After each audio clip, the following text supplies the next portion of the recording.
శుక్లాం బ్రహ్మ విచారసార పరమామాద్యాం జగద్వ్యాపినీం వీణా పుస్తకధారిణీం అభయదాం జాడ్యాంధకారాపహాం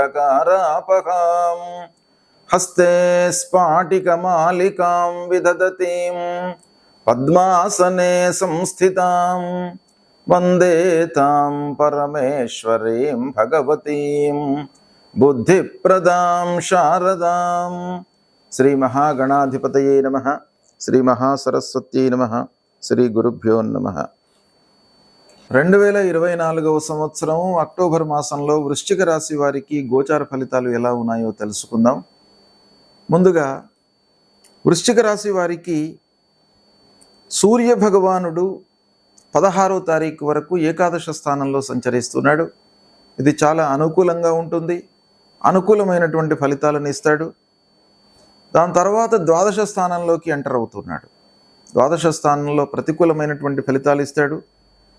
ఇక కుజ భగవానుడు కుజుడు ప్రతికూలంగా ఉన్నాడు. ప్రారంభంలో అష్టమ స్థానంలో సంచరిస్తున్నాడు 20వ తారీఖు వరకు.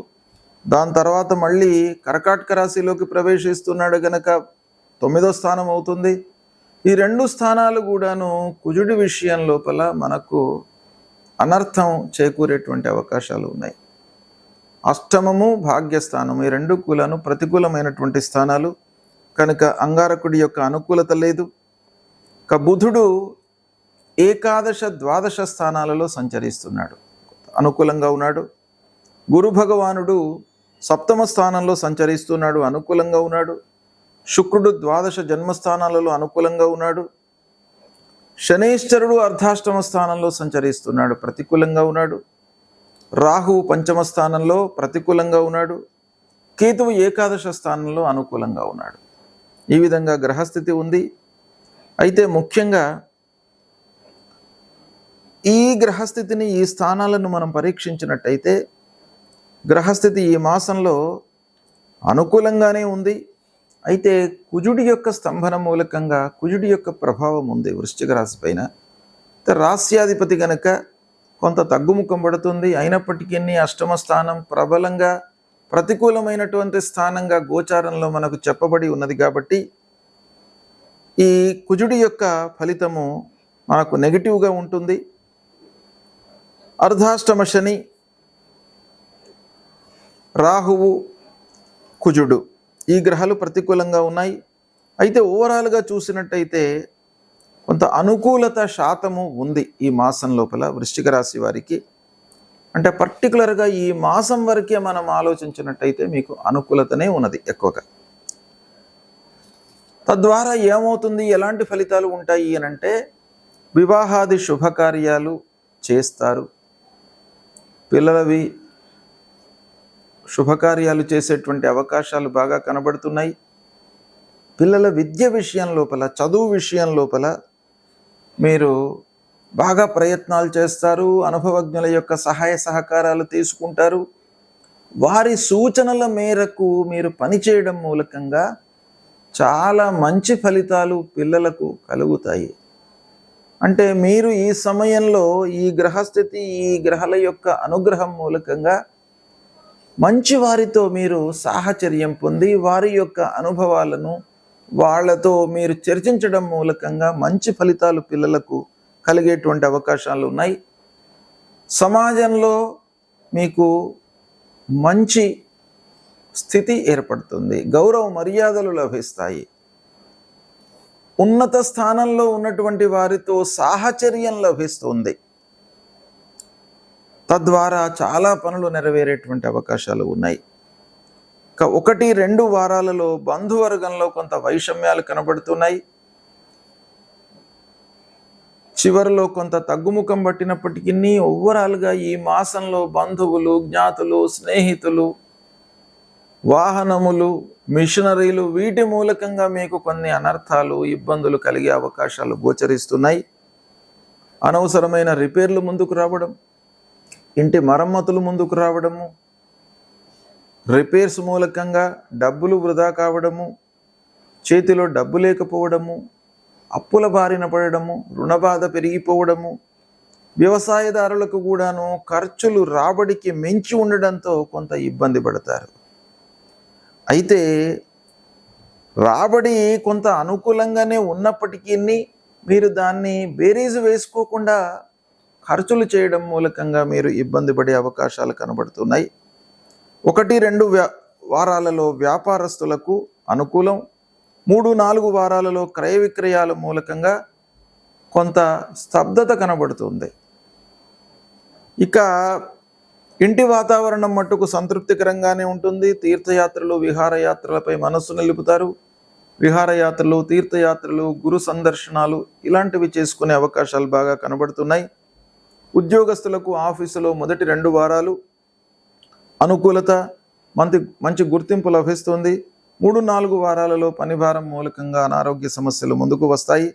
ఆదాయంలో అస్థిరత గోచరిస్తున్నది, అంటే హెచ్చు తగ్గులు.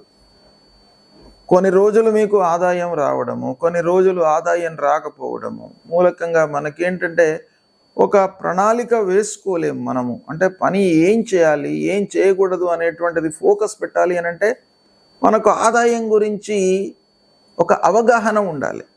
అలాంటిది లేకపోయేటప్పటికీ మనకేమవుతుంది, పనులు ఆలస్యం అవుతాయి, పనులను చేయలేము.